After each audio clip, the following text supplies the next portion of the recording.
मेरे चैनल पर आपका स्वागत है। यदि आप मेरे चैनल पर नए हैं तो आप इसे सब्सक्राइब जरूर करें। अब मैं अपनी कहानी बेपनाह प्यार का पार्ट 4 सुनाने जा रहा हूं। उम्मीद है कि कहानी सुनकर आप मेरे चैनल को जरूर सब्सक्राइब लाइक शेयर करेंगे। 16 अव्यांश का गुस्सा, रसोई की रस्म। अव्यांश के डर से नियति पीछे की तरफ अपने कदम बढ़ा रही थी। पीछे होते हुए वो दीवार से टकरा जाती है। तभी अव्यांश पास आकर नियति के जबड़े को जोर से पकड़कर दबाता है, जिससे नियति की आह निकल जाती है और उसकी आंखों में हल्की नमी आ जाती है। तभी अव्यांश गुस्से में और जोर से पकड़कर दांत पीसकर बोला, तुम्हें मैंने बताया था ना कि लड़कों से दूर रहना, मगर मुझे लगता है तुम्हारे दिमाग में ये बात घुस नहीं रही है। अब तुम मेरी बीवी हो एंड आई डोंट लाइक कि मेरी बीवी दूसरे किसी मर्दों से बातें करे। पर फिर भी तुमने मेरी बात नहीं मानी तो तुम्हारी गलती की सजा सामने वाले इंसान को मिलेगी। फिर सोच लेना क्या हश्र होगा उनका और उसकी इकलौती जिम्मेदार तुम होगी। अब तक नियति की आंखों में भी आंसू थे। तभी नियति अव्यांश के हाथ को पकड़कर अपनी रुआसी आवाज में बोली, प्लीज हमें छोड़िए, इट्स हर्टिंग, प्लीज, हमने कुछ नहीं किया। अव्यांश नियति की बात सुनकर उसकी तरफ देखता है तो उसकी आंखों में आंसू देखकर उसके हाथ की पकड़ अपने आप ही नियति के चेहरे पर ढीली पड़ जाती है और वो अपना हाथ भी नियति के चेहरे से हटा देता है और उसकी मुट्ठी बनाकर जोर से दीवार पर मरता है, जिसकी वजह से उसके हाथ से खून रीसने लग जाता है। नियति अव्यांश के ऐसे करने पर अंदर तक कांप जाती है। तभी अव्यांश वहां से चुपचाप जाने लगता है। तभी नियति अव्यांश के हाथ को पकड़ लेती है। ये देखते ही असमंजस में अव्यांश पीछे की तरफ देखता है, जहां नियति डरी सहमी सी अपनी आंसू भरी आंखों से उसे ही देख रही थी। नियति अव्यांश को बेड पर बैठाकर पास वाले टेबल से फर्स्ट एड बॉक्स निकाल कर आती है और अव्यांश के पैरों के पास बैठ जाती है। अव्यांश बस चुपचाप एकटक नियति को ही देख रहा था। तभी अचानक से नियति उसका खून से सना हाथ पकड़कर उस पे दवाई लगाने लगती है। दवाई लगाते हुए अपनी रुवासी आवाज में अव्यांश से बोली, सिर्फ हमने सच में कुछ नहीं किया है। हमने किसी से भी बात नहीं की है। हाँ, हम मानते हैं कि हमारी शादी दूसरी शादियों की तरह नहीं है, पर हम पूरी शिद्दत और ईमानदारी से इसे निभाएंगे, चाहे उसके लिए हमें कुछ भी क्यों ना करना पड़े। उद्धरण चिन्ह। तभी अव्यांश नियति की बात बीच में काटते हुए बोला, पहले तो तुम ये मुझे सिर बुलाना बंद करो। We are married and now I am your husband. तो मुझे मेरे नाम से बुलाना अब से, एंड आई होप कि जो तुम बोल रही हो वो करोगी भी। जिसे सुनते ही नियति अपना सर हाँ में हिला देती है। अब तक अव्यांश की पट्टी भी हो गई थी। वो नियति को एक बार देखकर कमरे से बाहर निकल जाता है। वहीं नियति अव्यांश के जाते ही अपना चेहरा और अपने कपड़े ठीक करके नीचे की तरफ चली जाती है, क्योंकि आज उसकी रसोई की रस्म जो थी। नियति नीचे आते ही सीधा किचन में चली जाती है और अपनी रस्म पूरी करने के लिए सबके लिए ब्रेकफास्ट बनाने लगती है। तभी किचन में खड़े कुक और बाकी स्टाफ नियति को बेस्ट ऑफ लक कहते हैं और हेल्प भी ऑफर करते हैं, पर नियति सबको मना कर देती है। नियति सबके लिए मीठे में खीर बनाती है और सबके पसंद का अलग अलग नाश्ता भी बनाती है। अब तक घर के सभी लोग डाइनिंग टेबल पर आ चुके थे। मोनिका जी और मीनाक्षी जी नियति को सर्व करने में मदद करते हैं। नियति सबको खीर देते हुए अपना सर नीचे करके डरते हुए बोली, सॉरी, वो मुझे थोड़ी देर हो गई, आगे से ऐसा कभी नहीं होगा, सॉरी। तभी आयुष चहकते हुए बोला, जी नहीं भाभी, आपसे देर नहीं हुई है, वो तो आपके खाने की खुशबू बहुत ही अच्छी आ रही थी, जिसकी वजह से हम सब टाइम से पहले ही यहाँ आ गए। उद्धरण चिन्ह। दादाजी, जी बेटा, बल्कि आज तो हम सब टाइम से पहले आ गए हैं। प्रिया, जी भाभी, अब जल्दी करिए, हमें जल्दी से खाना दीजिए, वरना हम खुशबू लेकर भूख से ही मर जाएंगे। नियति ये सुनकर हल्का सा मुस्कुरा देती है और सबको नाश्ता परोसती है। सब नाश्ता खाते ही नियति की भर भर के तारीफ करते हैं, क्योंकि नियति बहुत ही अच्छी कुक थी, वो बहुत अच्छा खाना बना लेती थी। अव्यांश को भी नाश्ता काफी अच्छा लगा था। वो चुपचाप अपना नाश्ता करने में ही लगा था। तभी दादी जी नियति को अपने पास बुलाकर उसके माथे पे हाथ रखकर बोली, सच में बेटा, नाश्ता बहुत ही अच्छा बना है, तुम्हारे हाथों में तो स्वयं मां अन्नपूर्णा का आशीर्वाद है। उद्धरण चिन्ह। फिर दादी जी अपने हाथों से कंगन उतारते हुए बोली, ये लो बेटा, ये कंगन आज से तुम्हारे हुए। नियति, जी नहीं दादी जी, हम इसे नहीं रख सकते, हमारे लिए तो सिर्फ आपका आशीर्वाद ही काफी है। अंजलि जी, ले लो बेटा, ये तुम्हारी पहली रसोई का नेक है। ये हमारे पुश्तैनी कंगन है। घर की हर नई बहू को पहली रसोई पे नेक देने का रिवाज है, हमारे पूर्वजों का आशीर्वाद है। दादी जी, हाँ बेटा, ये सुनकर नियति बिना कुछ बोले चुपचाप कंगन ले लेती है और घर के सभी बड़ों का आशीर्वाद ले लेती है। तभी आयुष बोला, वैसे भाभी अब से ना खाना आप ही बनाना। वाकई आप बहुत अच्छा खाना बनाती है। आपके सामने तो बड़े बड़े कुक भी फेल क्यों है ना भाई। अव्यांश नियति की तरफ देखकर बोला, हम। अच्छा है, अब जल्दी करो, तुम भी नाश्ता कर लो, हमें लेट हो रहा है। दादी जी, आप दोनों कहीं जा रहे हो बेटा? अव्यांश, हाँ दादी, वो हम नियति के घर जा रहे हैं। वो अपने पेरेंट्स से मिलना चाहती है इसलिए। दादी जी, ठीक है, आप वहां होकर आइए। और हाँ, कुछ गिफ्ट्स और सामान भी लेकर जाना साथ में। अव्यांश, जी जरूर दादी। नियति और अव्यांश दोनों नाश्ता करके वहां से मेहरा हाउस के लिए निकल जाते हैं। थोड़ी ही देर में एक छोटे से घर के सामने 5-7 गाड़ियां आकर रुकती है और अंदर से ब्लैक यूनिफॉर्म पहने हुए और हाथ में बंदूक लिए गार्ड्स निकलते हैं। वहीं दूसरी तरफ नियति के घर के लोग गाड़ियों की आवाज सुनकर बाहर आते हैं, पर सभी लोग गार्ड्स को देखकर हैरान हो जाते हैं। तभी उन गाड़ियों में से एक बीच वाली गाड़ी में से अव्यांश ब्लैक 3-पीस सूट पहने बाहर निकलता है और दूसरी साइड से नियति बाहर निकलती है। सामने खड़े महेश जी, मीनाक्षी जी, सोनू, कृष, लक्की, प्रीति और श्रेया, सभी लोगों की आंखों में नियति को देखकर नमी आ जाती है। अब तक रुद्र और विक्की भी वहां आ चुके थे। तभी अव्यांश नियति के हाथ को थामकर सबके सामने आता है। सबको देखकर नियति की आंखों में भी आंसू थे। तभी मीनाक्षी जी और सोनू जट से नियति को अपने गले लगा लेती है। अव्यांश के साथ सभी लोग घर में चले जाते हैं। अभी घर के सभी लोग बस नियति में व्यस्त थे। प्रीति, श्रेया, रुद्र, विक्की, कृष, लक्की, सोनू सब बारी बारी नियति का हाल पूछते हैं। सब नियति को ठीक देखकर रिलैक्स थे। महेश जी, नियु बेटा, आप कैसी हो? आप ठीक तो हैं ना? आप तो कुछ हुआ तो नहीं ना? नियति, जी पापा, हम ठीक है, हमें कुछ नहीं हुआ है।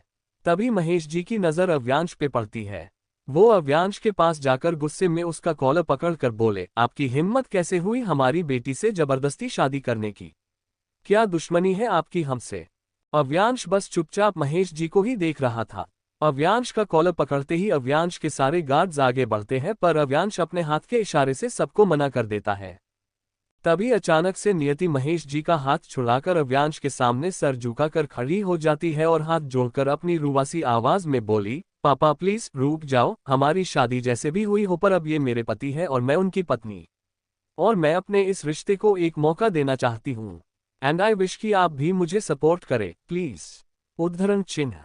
अभी भी अव्यांश बस चुपचाप नियति को और बाकी सबको देख रहा था। वहीं दूसरी तरफ लक्की सिर्फ नियति को ही देख रहा था। नियति की मांग में सिंदूर, गले में मंगलसूत्र देखकर उसकी आंखों में अनायास ही आंसू आ जाते हैं। वो नियति की मौका वाली बात पर कस के मुट्ठी और अपनी आंखें बंद कर देता है, जिससे उसकी आंखों से एक बूंद आंसू लुढ़क कर गाल पे आ जाता है, जो अब तक किसी ने भी नहीं देखा था। तभी महेश जी नियति के सर पर हाथ रखकर बोले, ठीक है, अगर तू चाहती है तो हम तेरे फैसले को जरूर सपोर्ट करेंगे, पर तुम्हें एक वादा करना पड़ेगा कि कभी भी तुम्हें लगे कि तुम और नहीं कर पाओगी या कुछ भी प्रॉब्लम हुई तो तुम तुरंत यहाँ आ जाओगी। इस घर के दरवाजे हमेशा तुम्हारे लिए खुले हैं। नियति, जी पापा, आप टेंशन मत लीजिए। मीनाक्षी जी अव्यांश के सामने हाथ जोड़कर बोली, दामाद जी, इनकी तरफ से मैं आपसे माफी मांगती हूँ, हो सके तो माफ कर देना। हमारी बेटी थोड़ी नादान है, दुनियादारी की ज्यादा समझ नहीं है, पर अगर उससे कभी कोई गलती हो जाए तो प्लीज माफ कर देना। उद्धरण चिन्ह। अव्यांश मीनाक्षी जी के हाथ नीचे करते हुए बोला, प्लीज आंटी, आप मेरे सामने हाथ मत जोड़िए। एंड आई नो कि अंकल अभी गुस्से में है क्योंकि उनको नियति की चिंता है, इसलिए प्लीज आप माफी मांगकर मुझे शर्मिंदा मत कीजिए। और हाँ, आप चिंता मत कीजिए, मैं नियति का खुद से भी ज्यादा ख्याल रखूंगा, उसे कोई भी तकलीफ नहीं होगी, ये वादा है मेरा आपसे। उद्धरण चिन्ह। अव्यांश, जी अब मैं चलता हूँ। फिर नियति से बोला, नियति, मैं अब चलता हूँ, अभी मेरी एक इम्पोर्टेंट मीटिंग है, शाम को रेडी रहना, मैं तुम्हें लेने आ जाऊंगा। नियति अपना सर हाँ में हिला देती है। मीनाक्षी जी अव्यांश से, पर बेटा आपने तो अभी कुछ लिया भी नहीं है, चाय या कॉफी तो ले लेते। अव्यांश, जी आंटी, पर अभी मेरी बहुत इम्पोर्टेंट मीटिंग है, फिर कभी। मीनाक्षी जी, जी ठीक है, पर जब शाम को आप नियति को लेने आएंगे तो डिनर यहाँ करना, अगर आपको कोई दिक्कत ना हो तो। और हाँ, आप हमें माँ कहे के बुला सकते हैं। अव्यांश, जी ठीक है माँ, मैं शाम को डिनर यही करूँगा। अभी मुझे लेट हो रहा है, मैं चलता हूँ। मीनाक्षी जी, ठीक है बेटा, जाओ। नियति, बेटा दामाद जी को बाहर तक छोड़ के आओ। नियति, जी मम्मा। इतना बोलकर नियति और अव्यांश बाहर चले जाते हैं। अव्यांश नियति को बाय बोलकर वहां से ऑफिस के लिए निकल जाता है। वहीं नियति भी उसके जाने के बाद घर में वापस आ जाती है। 17 नियति और लक्की का आमना सामना। अव्यांश के पीछे पीछे नियति भी बाहर आ जाती है। थोड़ी ही आगे जाकर अव्यांश रुक जाता है और पीछे मुड़कर नियति को देखता, जो उससे थोड़ी ही दूरी पर थी। वो उसके करीब जाकर एक हाथ से बड़े प्यार से उसके हाथ थामकर दूसरे हाथ से नियति के गाल को सहलाते हुए बोला, बेबी डॉल, याद है ना मैंने सुबह क्या कहा था? Stay away from other boys, वरना अंजाम तुम बहुत अच्छे से जानती हो। और हाँ, अपना ध्यान रखना। अगर कुछ चाहिए या कुछ काम हो तो मुझे कॉल कर देना, ओके? उद्धरण चिन्ह। नियति बस हाँ में सर हिला देती है। अव्यांश, ठीक है, अब मैं चलता हूँ, मेरी बहुत ही इंपॉर्टेंट मीटिंग है, शाम को मिलता हूँ। इतना कहकर नियति के फोरहेड पे किस करके कार में बैठ जाता है और वहां से ऑफिस के लिए निकल जाता है। वहीं नियति अभी भी अव्यांश की सडन एक्शन से शॉक थी। उसे समझ ही नहीं आ रहा था कि वो कैसे रिएक्ट करे। फिर भी अनायास ही उसका हाथ उसके फोरहेड पे चला जाता है। वो खुद सोच में डूबी हुई थी कि उसके साथ हो क्या रहा है। उसकी शादी चाहे जबरदस्ती या मजबूरी में हुई थी, पर ना जाने क्यों अव्यांश का छूना उसे गंदा नहीं लग रहा था। नियति इसी सब बातों के बारे सोच रही थी कि तभी उसे अपने कंधे पर किसी का हाथ महसूस होता है, जिसे महसूस करते ही उसने अपनी आंखें बंद कर ली और बोली, लक्की। उद्धरण चिन्ह। ये सुनते ही दर्द भरी मुस्कान के साथ लक्की बोला, ओह, तो आज भी याद हूं मैं तुझे। मुझे लगा शायद शादी हो गई है तो भूल गई होगी। लक्की की ऐसी बातें सुनकर नियति उसके सामने सर झुकाकर खड़ी हो जाती है। उसके मुंह से शब्द भी निकल नहीं रहा था। इस वक्त उसकी आंखें भी नम थी, जो लक्की ने भी महसूस कर लिया था। ये देखते ही उसकी हाथों की मुट्ठियां कस जाती है और वो बिना कुछ भी बोले नियति की कलाई पकड़कर उसे घर के अंदर ले जाने लगता है। जिसे देखकर नियति हड़बड़ा जाती है, क्योंकि उसे अव्यांश की सुबह वाली बात याद आ जाती है। जिसे याद करते ही वो लक्की से अपना हाथ छुड़ाने की कोशिश करते हुए बोली, लक्की, ये तुम क्या कर रहे हो? छोड़ो हमें, तुम हमें ऐसे क्यों ले जा रहे हो? छोड़ो हमारा हाथ, छोड़ो लक्की, ये क्या बदतमीजी है? उद्धरण चिन्ह। वही लक्की उसकी सारी बातों को इग्नोर करते हुए अंदर की ओर ले जा रहा था। अब तक वो लिविंग रूम तक पहुंच भी गया था और सबकी नजर उन दोनों पर ही थी। सब के सब उन दोनों को ही देख रहे थे। ये देखकर महेश जी और बाकी सब कुछ बोलते उससे पहले ही लक्की बोला, सॉरी बट प्लीज अंकल, अभी मत रोकिएगा, मुझे मेरी दोस्त से अपने सवालों के जवाब चाहिए, जो मेरे लिए अभी ज्यादा इंपॉर्टेंट है, प्लीज। लक्की की बात सुनकर महेश जी और बाकी सब वही रुक जाते हैं, क्योंकि वो जानते हैं कि लक्की और नियति की दोस्ती बहुत ही खास है। उन दोनों ने हमेशा अपने अच्छे बुरे वक्त में एक दूसरे का साथ दिया है। और कुछ सवाल है जिसके जवाब नियति से वही ले सकता है। वो उसे जरूर बताएगी। ये सोचकर वो जैसा कर रहा था वैसे करने दे रहे थे। वही लक्की नियति को लेकर सीधा उसके रूम में लाकर दरवाजा बंद कर देता है और नियति को चेयर पे बैठाकर उसके पास घुटनों के बल बैठ जाता है। नियति बस चुपचाप नीचे ही देख रही थी। उसकी आंखें अभी भी नम थी और वो धीरे धीरे सुबक रही थी, क्योंकि उसे अपने दोस्त के बारे में पता है कि वो कितना जिद्दी है। अगर उसने ठान लिया है तो वो सब कुछ जानकर ही रहेगा। उसके सवालों के जवाब लिए बिना वो उसे कहीं नहीं जाने देगा। वही लक्की नियति को ऐसे सुबकते हुए देखकर उसके गालों पर अपने हाथ रखकर उसके आंसू पोंछते हुए प्यार से बोला, नीयू, क्या तू अपने दोस्त को बताएगी कि तूने ये शादी क्यों करी? क्योंकि जब तक मुझे पता है तू ऐसी लड़की बिल्कुल नहीं है जो किसी को हट करे या धोखा दे या अपनी ही सगाई से बिना बताए भागकर शादी कर ले। प्लीज मुझे सच सच बता, कल ऐसा क्या हुआ था जो तूने अचानक से उनसे शादी कर ली? क्या उन्होंने तुझे ब्लैकमेल करके शादी की है? ये बात सुनते ही अचानक ही नियति अपना सर उठाकर लक्की को देखने लगती है। ये देखकर लक्की गुस्से से बोला, अगर ये सच है तो बता दे, छोड़ूंगा नहीं मैं उस इंसान को जान से मार दूंगा। बता ना नियति, प्लीज कुछ तो बोल। ये सुनते ही नियति वहां से खड़ी होकर बाहर की तरफ बढ़ते हुए बोली, मुझे किसी को भी कुछ भी नहीं बताना, और हाँ, मेरे साथ कोई भी जबरदस्ती नहीं हुई है, और प्लीज थोड़ी देर के लिए मुझे अकेला छोड़ दो। इतना कहेकर जैसे ही नियति हाने को हुई कि तभी लक्की की बात सुनकर वो वही जम गई। लक्की, ओके ठीक है, चली जा, पर याद रखना अगर आज तू बिना कुछ बोले यहां से गई तो भूल जाना कि तुम्हारा कोई लक्की नाम का दोस्त भी था। तुम अपने इस दोस्त को हमेशा हमेशा के लिए खो बैठोगी। आई प्रॉमिस अगर आज मुझे अपने सवालों के जवाब नहीं मिले तो तुम कभी भी मेरी शक्ल नहीं देख पाओगी। एंड आई मीन इट नियति। लक्की की ऐसी बात सुनकर नियति वही रुक जाती है और घुटनों के बल नीचे बैठकर सुबक सुबक कर रोने लगती है। उसकी आंखों से लगातार आंसू बहे रहे थे। नियति की हालत इस वक्त बहुत ही दयनीय थी, जिसे ऐसे रोते सुबकते देख उसके लक्की दिल में एक टीस सी उठती है। उसकी ऐसी हालत देखकर उसके दिल के 1000 टुकड़े हो जाते हैं और उसके आंखों से भी आंसू बहने लगते हैं। तभी वैसे ही वो नियति के पास जाकर उसे खड़ा करके अपने गले से लगा लेता है। नियति भी उसे कसकर पकड़ लेती है और फुट फुट कर रोने लगती है। ये महसूस करते ही लक्की भी अपनी आंखें बंद करके उसके बालों को धीरे से सहलाने लगता है। ऐसे ही नियति को चुप करवाने के बाद उससे अलग होकर उसके कंधे को पकड़कर बोला, अब सच सच बता क्या हुआ है। अब मुझमें ज्यादा पेशेंस नहीं है। 18 शादी का सच। लक्की की बात सुनकर नियति अपने आंसू पोंछते हुए बोली, ठीक है मैं बताने के लिए तैयार हूं, पर अब मैं ये सबके सामने बताऊंगी क्योंकि मैं नहीं चाहती कि कोई भी बिना बात के अव्यांश सर को जज करे या उनपे इल्जाम लगाए, जबकि उन्होंने तो हमारी मदद की है। उद्धरण चिन्ह। लक्की, व्हाट, हेल्प, कैसे, नियति, ये सब हम अब सबके सामने ही बताएंगे। इतना बोलकर वो नीचे लिविंग हॉल की तरफ बढ़ जाती है और उसके पीछे लक्की भी चला जाता है। वहीं नीचे हॉल में सब सोफे पर बैठे थे, तभी नियति और लक्की को आते देख खड़े हो जाते हैं। नियति नीचे आकर सबके बीच खड़ी होकर बोली, आप सब भी जानना चाहते हैं ना कि हमने ये शादी क्यों की। ये सुनकर सब एकटक उसे ही देखते हैं जैसे इंतजार कर रहे हो कुछ सुनने का।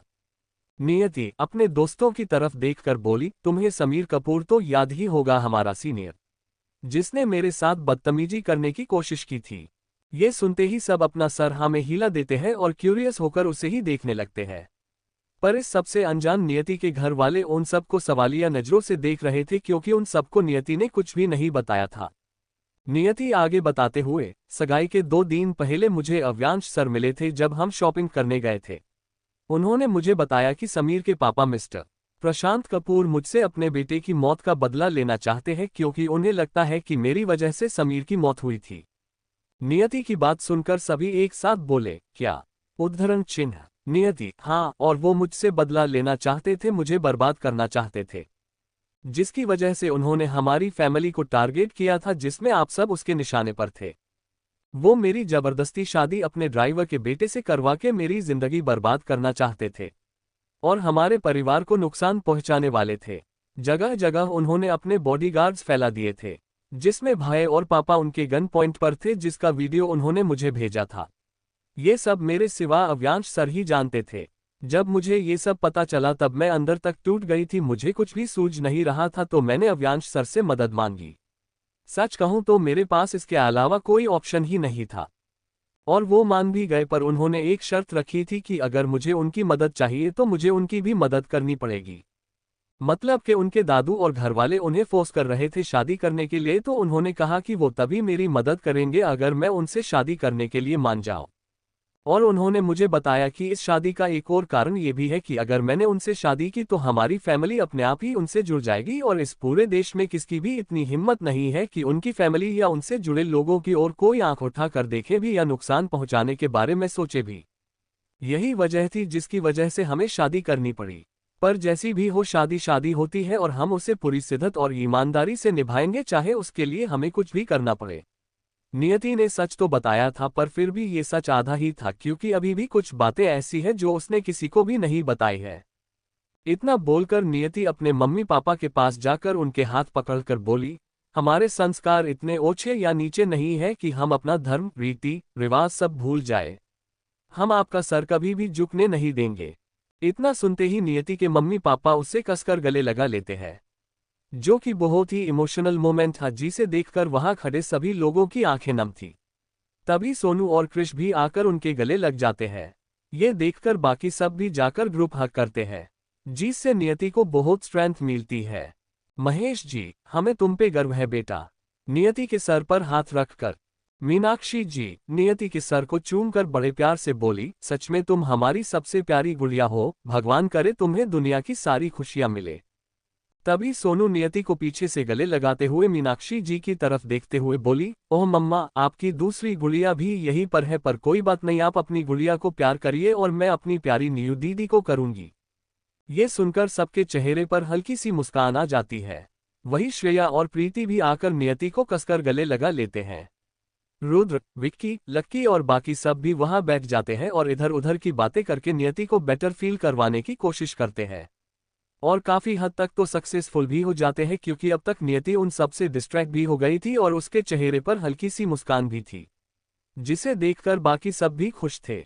वहीं नियति की हंसी को देखकर लक्की को भी सुकून मिलता है। उसको देखते ही लक्की के चेहरे पर भी सेटिस्फैक्शन वाली मुस्कान आ जाती है।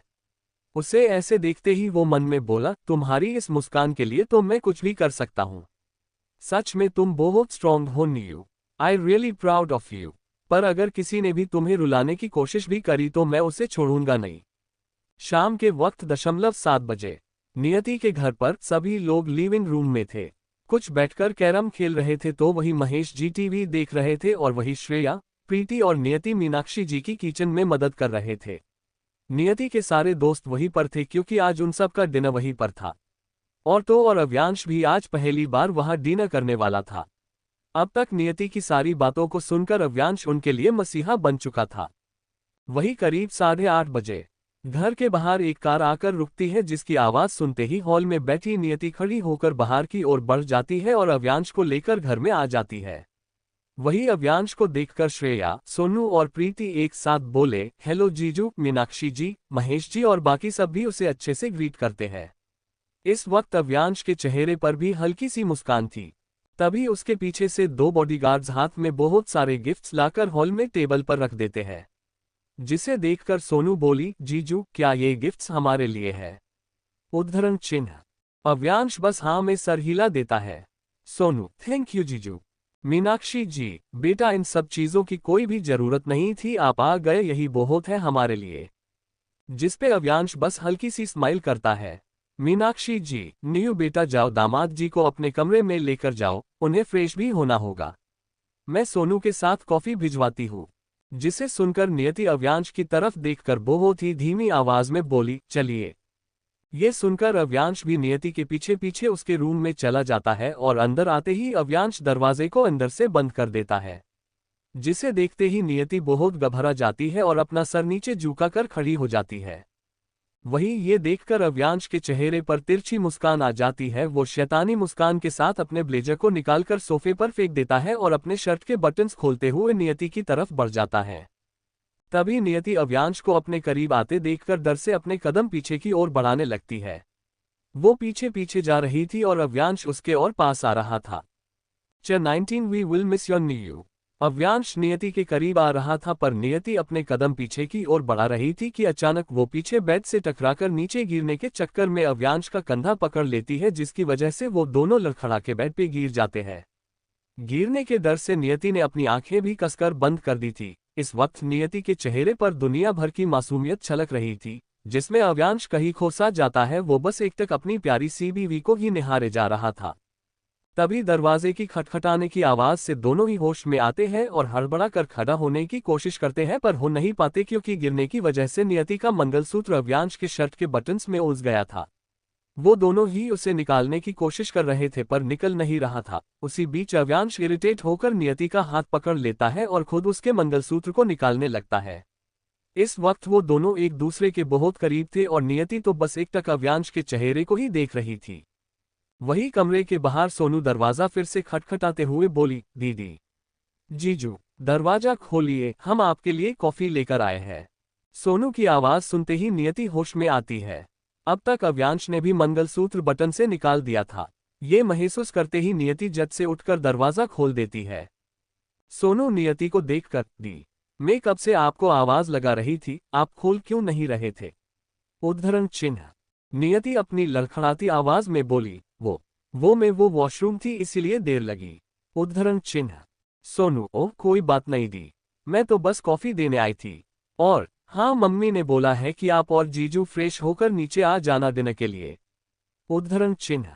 नियति, हाँ मम ठीक है, बोलकर कॉफी लेकर रूम में चली जाती है और सोनू भी नीचे की ओर चली जाती है। थोड़ी देर बाद हॉल में सभी लोग डाइनिंग टेबल पर बैठे हुए थे। अव्यांश और नियति भी वहीं मौजूद थे। सब लोग एक दूसरे से बातें करते करते डिनर कर रहे थे सिवाय लक्की, अव्यांश और नियति। क्योंकि लक्की का ध्यान तो अव्यांश और नियति पर था, वहीं उन दोनों का ध्यान बाकी सबकी बातों में था, जिसका वो सिर्फ हाँ या ना में ही जवाब दे रहे थे।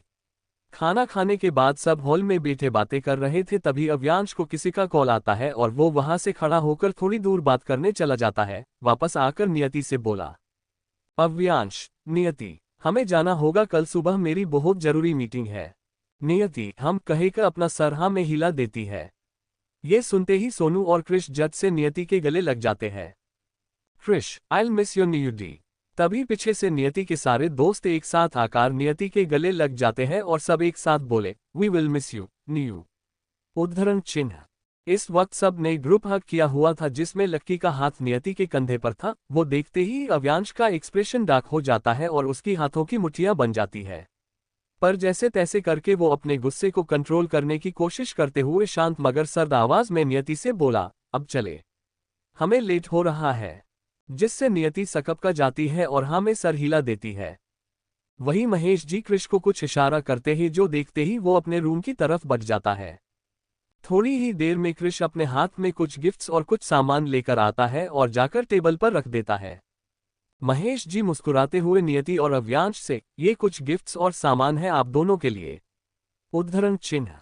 अव्यांश, अंकल, इस सब की क्या जरूरत थी? मीनाक्षी जी, ऐसे कैसे खाली हाथ जाने दे, आप हमारे घर पहली बार आए हैं। आप इन सबको हमारा प्यार और आशीर्वाद समझकर रख लीजिए, ये तो शगुन होता है। महेश जी, जी बेटा। अव्यांश, ठीक है अंकल, पर अब हम चलते हैं क्योंकि काफी लेट हो गया है। ये बोलकर वो और नियति वहां से चले जाते हैं।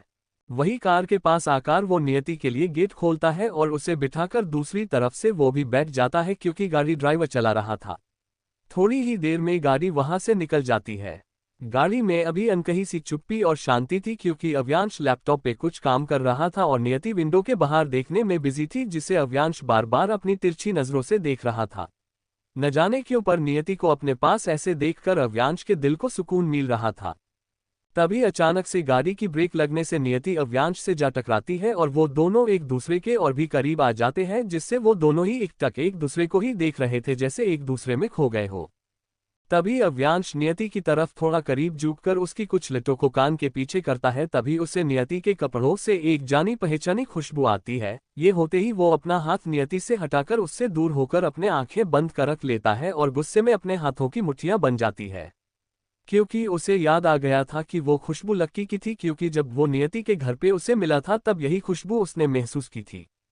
तभी गाड़ी में एक सर्द मगर कड़क आवाज आती है, अव्यांश, ड्राइवर, गाड़ी अल मेंशन ले चलो। अव्यांश की कड़क और इसी बात सुनकर तो ड्राइवर के साथ साथ नियति भी डर से सहम जाती है, क्योंकि इस वक्त अव्यांश आंखें बंद करके अपनी 2 उंगलियों से अपना माथा रगड़ रहा था। उसके चेहरे से अलग ही डार्क वाइब आ रही थी, जिसे देखकर कोई भी डर जाए। वही ड्राइवर उसका ऑर्डर फॉलो करता है और गाड़ी दूसरे रास्ते पे मोड़ देता है। ये देखकर नियति भी कोने में डरी सहमी चुपचाप सर झुकाए बैठ जाती है, क्योंकि उसे बहुत ही अजीब सी फीलिंग आ रही थी, जैसे कुछ होने वाला हो। We will miss you new. आज के लिए बीज एंटर हाई एज की कहानी सुनने के लिए अगले भाग का इंतजार करें।